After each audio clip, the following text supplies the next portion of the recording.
Hey everyone, I'm out here in the garage and I thought I'd talk today about a tool that I think is very important for a DIYer and also a tool I consider to be somewhat of a secret weapon, and that would be the multifunction tool. So stay tuned.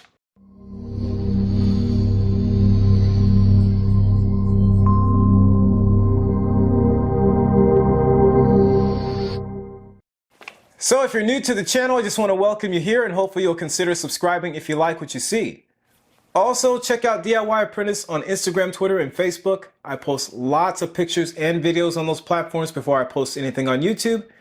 And occasionally I'll post things on those platforms I don't post on YouTube. Also, check out the website at DIYapprentice.com. So this tool here is called the multifunction tool or oscillating tool.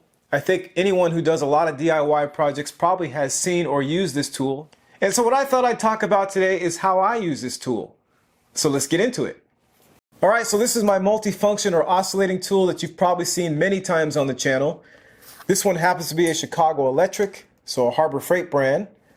I have had this one I think for about 8 years, and so far it has worked just flawlessly. I've never had an issue with it. I do know the brushes inside the tool do fail on occasion. I've never had that happen, but I do have replacement brushes if that does ever happen. So far, very good tool.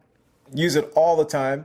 I'm going to talk a little bit about the features of this tool. I'm not going to do an in-depth review, but I thought I'd talk a little bit about some of the features on this tool and what you might look for when you're buying your own tool. So let's start first of all with a simple on-off switch right there. There's also a dial on the back for variable speed setting. So this one goes from 1 to 6. Then right here is where you can put your attachments. So I've got a bunch of attachments right here we'll talk about in a second. So this one also has an 8-foot cord, which is something I would probably look for also, is a cord that's fairly long.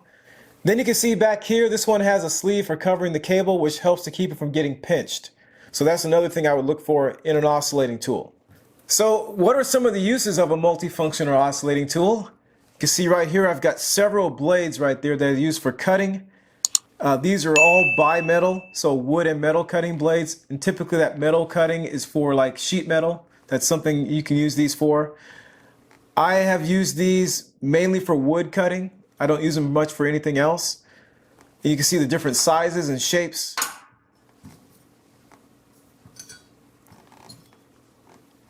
There's a really narrow one right there. Then I've got this wide blade. So I use this wider blade for making cuts where I don't want to use these smaller blades because maybe I want to make a straighter cut in something that's in place, like on the side of the house. This will make a nice straight cut, maybe in a couple cuts, whereas these would take several cuts to make a straight cut, and your cut most likely won't come out straight. This one here I've never really used very much. It's kind of a moon attachment. So these blades here are used for scraping. I have used these a couple times. I think I used one of these for scraping some membrane off of a piece of wood. Then we've also got the sanding attachment. It's hook and loop, so I can put a piece of sandpaper on there.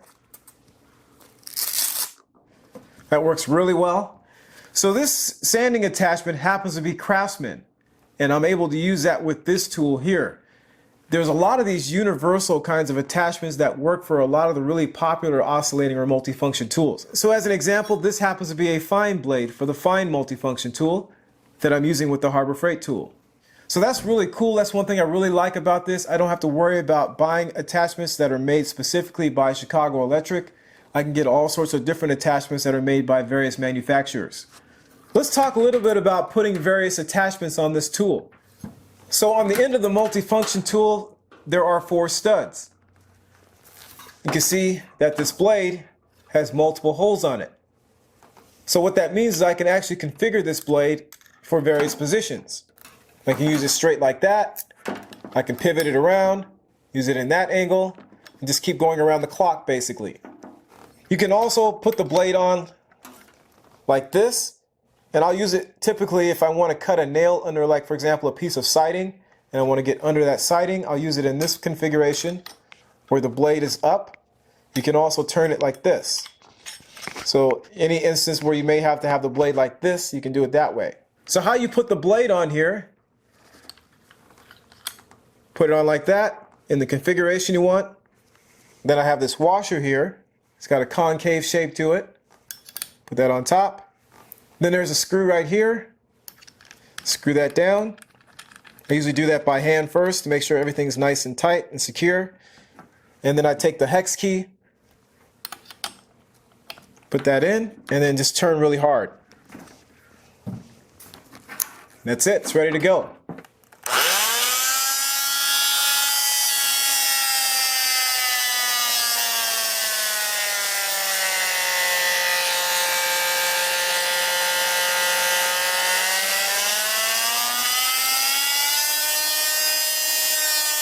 Now, this one I will say, again, I'm not doing a review of the tool. There is quite a bit of vibration, I would say, with this tool, and that's why I tend to have it on a lower speed, like around a 2 or a 3 or even a 4.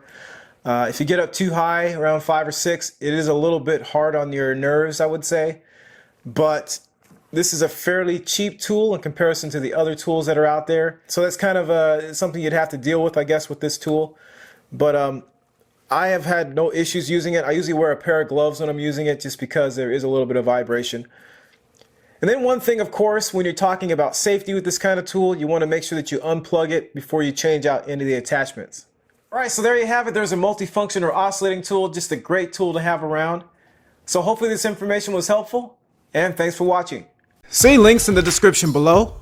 Comment, like, share, and subscribe to the channel. And don't forget to check us out on social media. And thanks for watching.